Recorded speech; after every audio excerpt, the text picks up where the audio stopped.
Wow, the biggest mistake of the Obama administration, I could talk about healthcare, I could talk about the stimulus, all of his foreign policy snubs, but I think the most significant blunder of Obama's presidency would be the Gulf oil spill because it encapsulates all of his executive incompetence.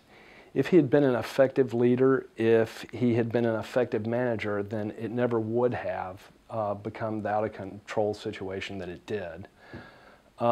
Instead of seizing the reins of power and cutting through the red tape and leading an organized effort to resolve the crisis, he just checked out. He was unavailable, and while thousands or even millions of people suffered, he just barely voted present. So in the president's vacuum of leadership, the Gulf became a mosh pit of squabbling bureaucrats who were scrapping for turf and overruling each other. And you had the Department of Interior, they overruled the Army Corps of Engineers, who overruled the EPA, the Coast Guard, the Fish and Wildlife Service, and so on. The entire situation lacked adult supervision because no one was in charge. And really, I think the Gulf crisis it's a snapshot of his leadership and managerial inabilities generally. Because just as he dithered in the Gulf, he dithered for more than a year in whether to deploy National Guard troops to the Mexican border.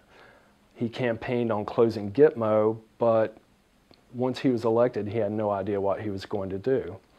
He spent months deciding whether or not to deploy troops to Afghanistan or trying Khalid Sheikh Mohammed in downtown Manhattan.